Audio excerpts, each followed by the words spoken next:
नमस्कार, मैं स्मिता श्रीवास्तव दैनिक जागरण से आप सबका बहुत-बहुत स्वागत करती हूँ। आज हमारे साथ है एक ऐसी अदाकारा जो अलग-अलग वैरायटी रोल से तो चौंका ही रही हैं, साथ ही ट्रैवलिंग का भी बहुत शौक रखती हैं। जी हाँ, हम मिलते हैं सारा से। सारा आपका नमस्ते, बहुत-बहुत स्वागत है। Thank you. तो सारा ये जो ट्रैवलिंग का शौक है, कहते हैं कि एक्टर्स के लिए एक्सपीरियंस बहुत ज़रूरी होता है।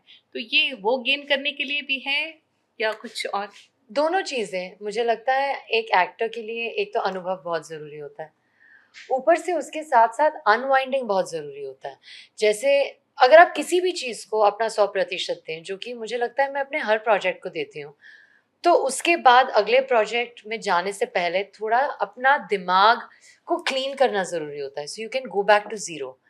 तो जैसे मुझे याद है लक्ष्मण सर की फ़िल्म जब मैं शूट कर रही थी, तो मेरे पास बीच में 4 दिन थे और फिर मैं पवन सर की गैसलाइट के की प्रेप शुरू कर रही थी और फिर straight after a week we had shoot.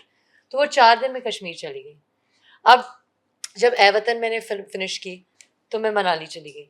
तो I think it's important to have that balance. और अपार्ट फ्रॉम जस्ट दैट मुझे लगता है कि मेरा मानसिक संतुलन पहाड़ों में सबसे बेहतरीन बनाए रखती हूँ मैं अपने लिए। आई थिंक दैट अनुभव के साथ-साथ ऑफ कोर्स अनवाइंडिंग ज़रूरी होता है। लेकिन उसके साथ-साथ कहीं न कहीं मुझे ये भी लगता है दैट एज़ एन एक्टर और even as a person being happy is important, और मुझे लगता है दैट मेरा मानसिक संतुलन पहाड़ों में सबसे बेहतरीन मैं बनाए रखती हूँ because I am happy, I am peaceful, I love nature, सुकून फ़ील होता है, तो अच्छा लगता है। अकेले घूमने, ट्रैवल करने, इससे कहीं न कहीं निडर भी हुई आप? 100%, लेकिन मैं शायद निडर काफ़ी समय से ही थी। तो ये एक नई बात नहीं है। लेकिन मुझे लगता है अपने आप के साथ समय बिताना और उसे एक्चुअली एन्जॉय करना, नेचर में घुलना-मिलना, ये सब मुझे बहुत ज़्यादा अच्छा लगता है। तो गैस लाइट से कैसे जुड़ना हुआ? क्या ये तब आई थी जब आप अतरंगी फिनिश कर चुकी थी या उसके आस-पास? अतरंगी स्टार्ट कर चुकी थी। अ, फिनिश भी शायद कर चुकी थी। फिनिश भी कर चुकी थी। और मुझे लगता है कि कहीं न कहीं अतरंगी के बाद कहीं न कहीं मेरे दिमाग में बिना सोचे-समझे कोई न कोई बदलाव ज़रूर आए हैं। क्योंकि जब मुझे पहले तो अतरंगी जैसी फ़िल्म का हिस्सा बनने का मौका मिला, हुँ। उसके बाद जब रिंकू को लोगों का प्यार मिला, जब लोगों को की एक्सेप्टेंस मिली और जब मुझे वो क्रिएटिव सैटिस्फैक्शन मिली एक गंभीर, गहरी रोल करके, तो मुझे ऐसा लगने लगा कि now I am hungry for better parts, हुँ, नाउ आई वांट मोर। हुँ। और उस दौरान ही गैसलाइट की स्क्रिप्ट मेरे पास आई और जब मैंने पढ़ा, किरदार तो है ही बहुत अच्छा, but as a film, as a thrilling experience, it's so riveting कि आपका मन ही नहीं करता कि आप पढ़ना बंद करो। हुँ।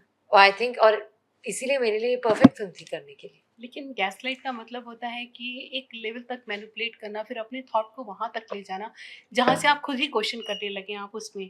तो ये कैरेक्टर प्ले करना कितना मुश्किल रहा काफ़ी है? ज़्यादा मुश्किल, काफ़ी लेयर्स भी थे जिनके बारे में मैं आपको ज़्यादा अभी बता नहीं सकती क्योंकि that's the thing about thriller obviously genre कि या गिव आउट नहीं कर सकते।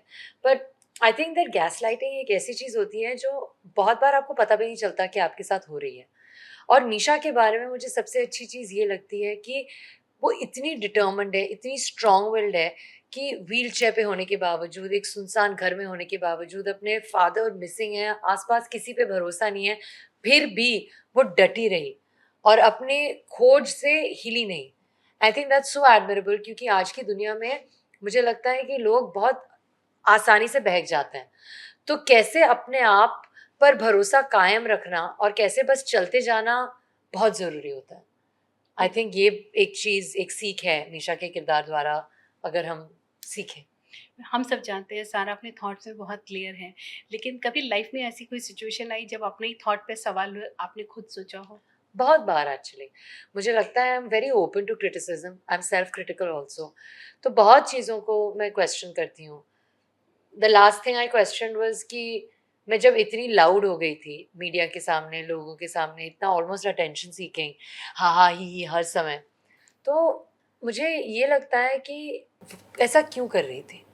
और कभी कभी अगर लगे कि मैं पीपल प्लीज कर रही हूँ या मैं ये इसीलिए कर रही हूँ ताकि आपको ये अच्छा लगे, तो वो इनऑर्गेनिक फील होने लगता है और फिर वो रियल नहीं लगता और वो मैं अभी नहीं करना चाहती। तो ये एक चीज़ है।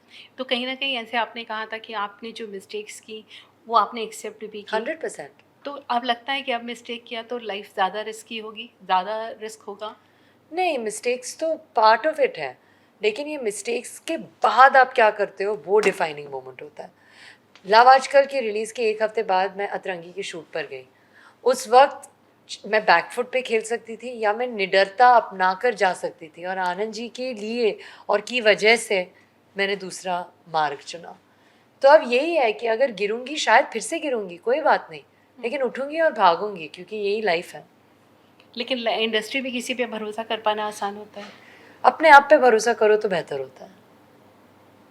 कब सीखा ये इंडस्ट्री में आके, पहले ये से? तो पहले से ही पता था कि फ्राइडे को अगर सिम्बा और केदारनाथ रिलीज़ हुई तो सब आपके दोस्त होंगे, और उसी फ्राइडे को अगर लव आजकल रिलीज़ होगी तो शायद इतने दोस्त नहीं होंगे। ये मैं सीख चुकी हूँ। बिल्कुल। तो उषा मेहता, उनका भी 25 मार्च को उनका भी बर्थडे है और आप उनकी बायोपिक कर रही हैं। कैसा एक्सपीरियंस था वो बनने का? उनके बारे में पढ़ा है, आप तो उनको जी रही हैं। बहुत ज़्यादा इंटरेस्टिंग था। मुझे लगता है कि अ, कहीं ना कहीं, जैसे अभी मीशा की बात कर रहे थे कि इतनी कठिनाइयों के बावजूद वो इतनी स्ट्रांग रही, कहीं ना कहीं उषा मेहता में तो नेक्स्ट लेवल स्ट्रेंथ है। और कहीं ना कहीं मुझे ये लगता है दैट कभी भी किसी चीज़ को अगर आप गुमनाम तौर पे करें तो आप पूरी ऑनेस्टी और प्योरिटी से वो कर रहे हैं। आपको शायद पता है उषा मेहता कौन है, मुझे पता है, लेकिन मैं सच बताऊं तो मुझे पता नहीं था इस फिल्म से पहले कि उषा मेहता क्या है। उनका हमारे फ्रीडम स्ट्रगल में कितना योगदान रहा है, उन्होंने कितना बलिदान, कितना त्याग दिया है। वो मेरे लिए देश प्रेमी, देशभक्ति, शक्ति की जीती जागती मिसाल हैं। वो जीती नहीं है अभी, लेकिन जब थी तो जीती जागती मिसाल थी कि कैसे without any ulterior motive, not even name, not even कि यार सालों बाद लोग उस फ्रीडम फाइटर का नाम याद रखेंगे, किसी को पता भी नहीं है शायद, बिल्कुल। फिर भी उतना बलिदान। That is strength for me. और मिशन ईगल को क्या कहेंगे? अभी तो कुछ नहीं बोल सकती मैं। आप बोल रहे हैं, मैं हर इंटरव्यू में बोल रही हूँ एक फिल्म है जिसके बारे में मैं बता नहीं सकती, भी आप बोल रहे हो, मैंने तो कुछ नहीं बोला।